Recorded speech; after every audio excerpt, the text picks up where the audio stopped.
Bună ziua, stimați ascultători, mă găsesc aici, se vede câtă negrene acolo și am ajuns pe culmea Bucii, aici stă Petre Bile, cum se spune aici, Valerul Bile. Se vede aici pe... Acum descalc o mașină de... pune piatră, știi. Lucrează. Să știi că au făcut un lucru foarte bun. Da. Acolo autogrederul, au făcut aici loc, da. Ia. Au făcut lucruri bune, ce să vezi. Bravo lor. Bravo lor, e bun.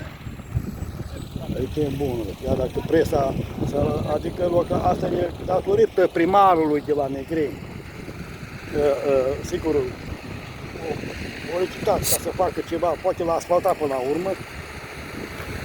Pentru că dacă l-a asfaltat, se vede materialul.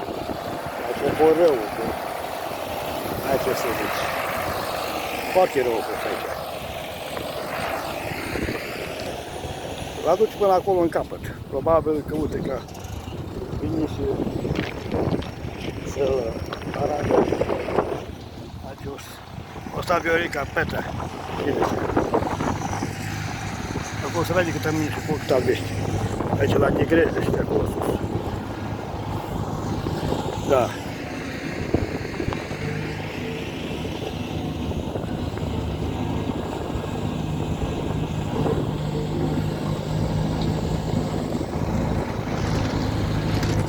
Da. E corect. Iar un proaște ăla acolo, prieten. Mai bine. Cu lama în față. Poate merge cu lama mică, dar bagi cu lama în față, acum și în dreapta. Poate. Face tresamentul, că aici a fost dezastru. O fost drumul cum a fost pentru ăștia care au stat aici, dar... Nu. Ce să facă?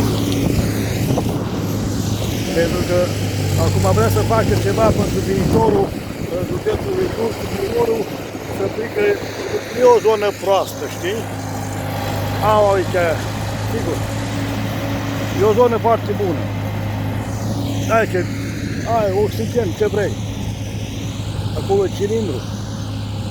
Încarcă piatră de acolo, că o fi dus-o de pe luncă, de undeva, ori de la carieră. De fapt, iese cariera la Valea Satului, poate să scoată cum vrea.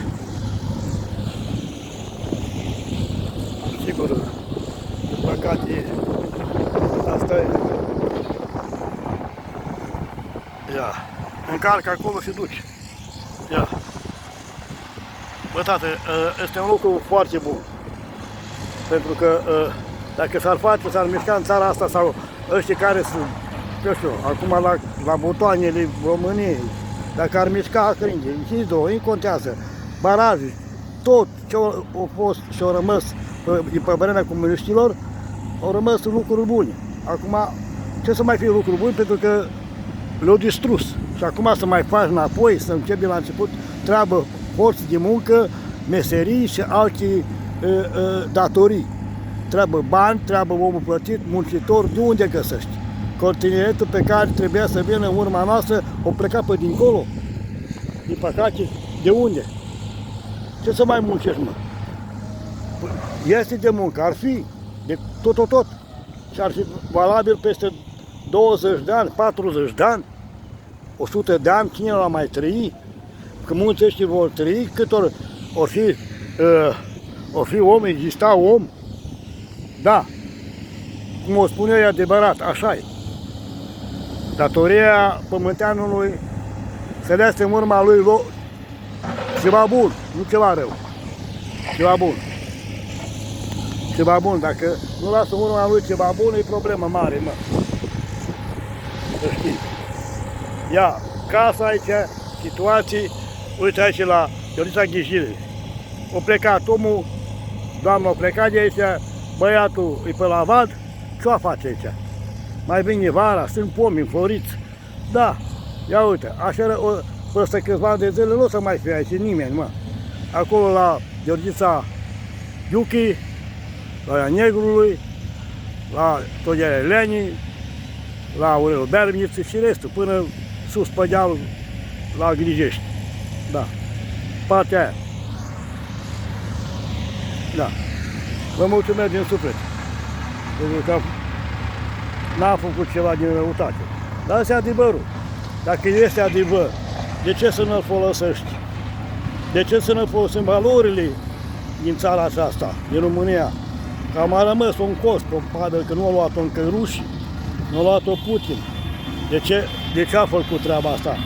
Că orice măsură să aibă întotdeauna, orice neajunsuri, pentru că Dumnezeu a dat slava Lui, pentru că se poate lucra. Și am lucrat la timpul meu potrivit. Se poate, e vreme bună, e extraordinar. Dar dacă să ai voință, utilaj, voință și îți dai bani. Dacă îți dai banii, adevăr că atunci cu drag mei la lucru, dragi de roată, că măi se calță, să faci ceva. Vă mulțumesc frumos, să aveți noroc. Da, Doamne ajută! Azi că mă clasionează, că merge pe deal. Este pe deal, ia uite. Ia uite ce frumos e. Ala e utilaj, mă, tată. Ia. E greu, într-adevăr, dar îl cilindrează. Acolo iară încarcă. Da. Ia uite. Încarcă. Ceată și duce și descarcă. Da. Descarcă.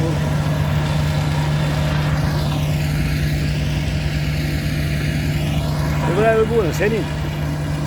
Ieri ziceam, întotdeauna am avut aprecierea asta de când eram mic. Nu să filmez sau nu știu ce. O apreciere foarte importantă cu utilajul. Pentru că dacă ai cu ce lucra, lucrezi. Dar, dragii mei parlamentari, îmi pare rău, faceți și voi. De puținul vostru, dați, faceți. Cumpărați un utilaj, dați la o comunitate de oameni. Ce treabă acolo? Din bani, din salariul vostru fac eu. Îmi pare rău, domnii tari de la București. Nu contează. Nu mai contează, sunteți muritori. Nu mai... Nu are nicio rost să mai spun altceva. E treaba voastră. Voi vă spun față lui Dumnezeu. Nu mă mai interesează. Dar uite că se lucrează aici întins. După suntem a treia zi de Paște. Uitați-vă. Flori, pădure, frunză, nii. E extraordinar. N-ai ce să mai alegi. Nu. Nii. Încarc, uite cum încarc. Doamne ajută numai bine. Îți pe județul Bihor Cluj, mă cheamă Petra Sferla Dumitru. Uite de la coboară la vale. Uite. Mergi 2-3 ori, face terasamentul ăla, vine în spate, iară pleacă și o făcut bine. Se rășibeache. O făcut bine, ia. Uite cum îl trasează. Ia. Face terasamentul. Uite, frumos. Slavă lui. Uite cum îl trasează. În jos merge la liber. Da. Merge la liber. Ia uite. Ia. Uite ce frumos.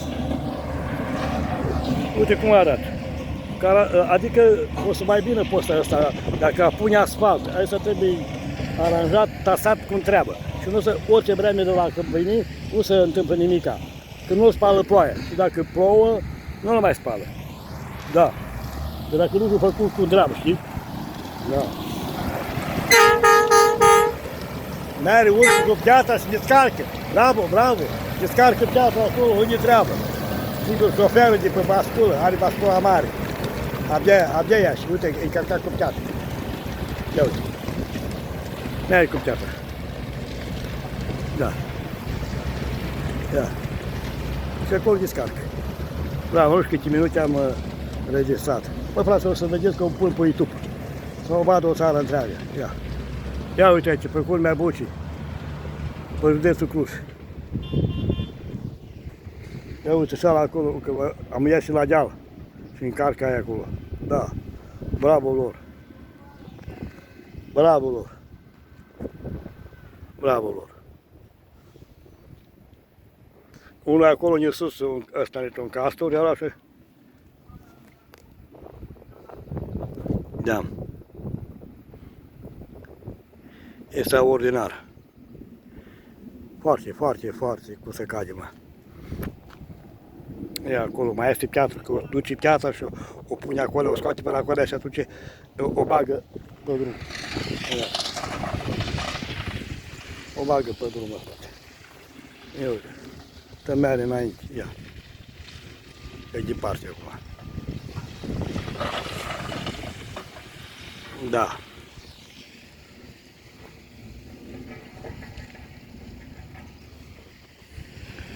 Doamne ajută, numai bine să vă aveți sărbători. O trecut sărbători, se cheamă bine Sfânta Tomii, Duminica Tomii, după aceea vine, mai spun la Rusale și oricum nu mai e mult. Doamne ajută, acolo autogrede, se întoarce. Da, mă mulțumesc, frate. Petre Spele mă cheamă. Doamne ajută!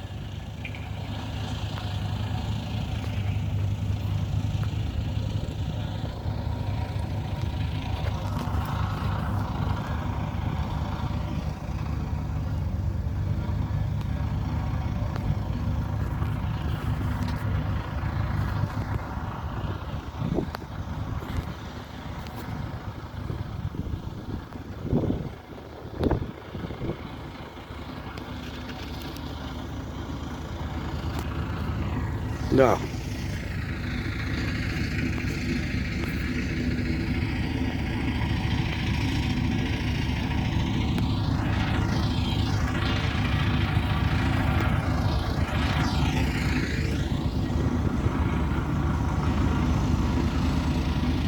E vreme bună, sigur.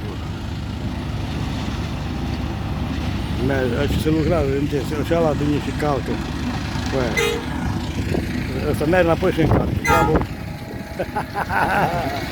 Bravo, mă, băiete, mă! Că vine și autogredul acolo. Da, uite să privesc, nu te lași, nu oricum. Merge și încalcă înapoi. Da. E frumos. E și timp plăcut acum, că era plouat. Dar e vreme bună. Sigur că le plac aici, că nu se mestește nimeni. Verzit. Da.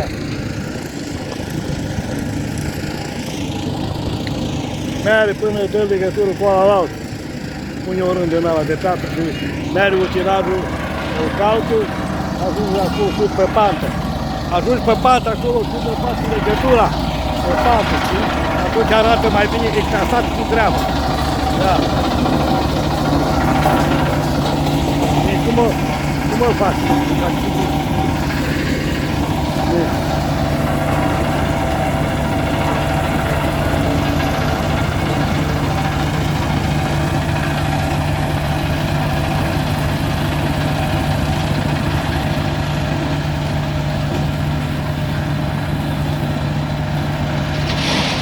Foarte frumos. Foarte frumos. Foarte frumos. Foarte sigur.